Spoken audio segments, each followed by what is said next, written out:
আসসালামু আলাইকুম। আপনারা সবাই কেমন আছেন? আল্লাহর অশেষ রহমতে আমি ভালো আছি।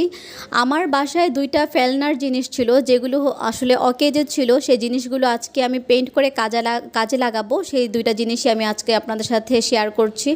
প্রথমে যে জিনিসটা পেইন্ট করছি এটা ছিল একটা উডেন মিরর।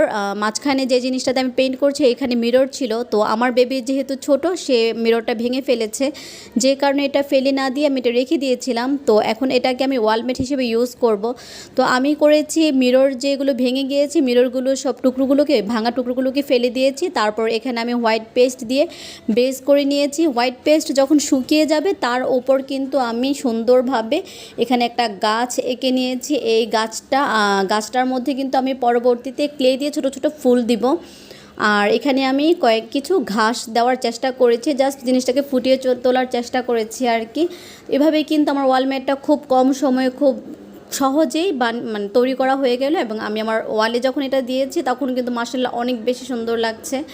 তারপর হচ্ছে এখানে আমি ইউজ করেছি একটা আচারের বয়াম। এই আচারের বয়ামটার মুখাটা অনেক আগেই হারিয়ে গেছে, তো যে কারণে এটা অকেজো, এটাতে আর কি করা যাবে।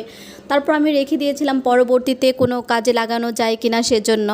তো আমার মাথায় তখনও ছিল যে যেহেতু বাসায় ইনডোর যে প্ল্যান্টগুলো আছে, মানি প্ল্যান্ট, বিভিন্ন রকম প্ল্যান্ট, এগুলো আমি এই বোতলগুলোতে বা বয়ামগুলোতে রাখতে পারবো, সে চিন্তা করেই কিন্তু আমি এগুলো রেখে দিয়েছিলাম আমার কাছে, যে আমি এগুলোকে পরে পেইন্ট করে তারপরে এখানে আমি মানি প্ল্যান্ট লাগাবো আর কি, সেজন্য।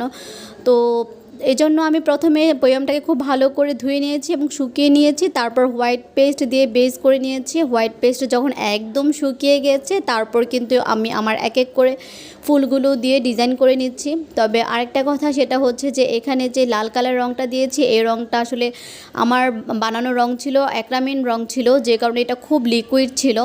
আর আপনারা তো জানেন যে অ্যাক্রামিন রঙটা লিকুইড হয় খুব বেশি, আর অ্যাক্রিলিকটা একটু ঘন হয় যেহেতু এটা রেডি কালার থাকে। তো অ্যাক্রামিন রঙটা দেওয়ার পর রঙটা আমার ছড়িয়ে গিয়েছে, তো কি আর করা। তারপর আমি আবার, আমার কাছে অ্যাক্রিলিক অরেঞ্জ কালার রঙ ছিল, অ্যাক্রিলিক অরেঞ্জ কালার রঙটা দিয়ে আমি আবার সুন্দর করে ডিজাইন করে নিয়েছি যেন জিনিসটা দেখতে ভালো লাগে বা খারাপ না লাগে। তো বাস্তবে আসলে কিন্তু খুব বেশি ভালো লাগছে, ভিডিওতে অতটা ভালো লাগছে না। তো যারা হচ্ছে এই ধরনের সুন্দর সুন্দর ক্রিয়েটিভিটি জিনিস দেখতে চান আমার চ্যানেলটাকে সাবস্ক্রাইব করে পাশে থাকবেন, আশা করি ভালো লাগবে, খারাপ লাগবে না। আমি হ্যান্ড পেইন্টের জামা কাপড় শাড়ি সব কিছুতে পেইন্ট করি, আমি কিন্তু এইসব টিউটোরিয়াল এখানে শেয়ার করি, আর আমার দৈনন্দিন জীবনের টুকটাক কাজকর্ম শেয়ার করি।